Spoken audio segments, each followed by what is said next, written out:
उभय दल को डाकिकी आलोचना कर किंतु जो भाव में विरोधी दल अड़ी बस गणतंत्र शुभंकर नुहे से घटना आम समस्त दुख प्रकाश कर सारीचु जो कार्यानुष्ठान नवा कथा नि सारी किंतु विरोधी दल जो भाव में से कार्य पद्धति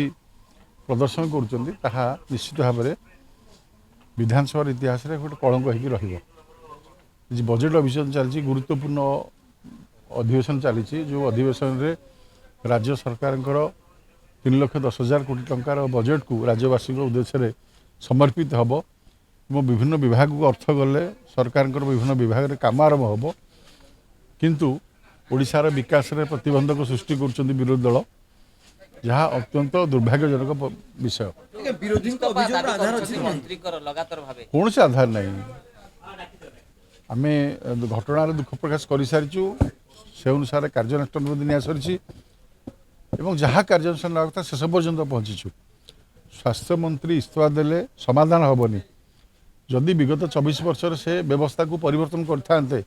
इलेक्ट्रिक तार को परिवर्तन करते कबाट को परिवर्तन करते ताले घटना घटी न था किंतु से निज आड़ को जो आंगुठी जाइए दोष से स्वीकार करना से सरकार को दोष दौरान ये सरकार पूरा प्रयास करुच्ची गतकाली कही 2 वर्ष आम 850 कोटी टंका देचु एससीबी मेडिकल कॉलेज नवीकरण हाँपाई समय लगे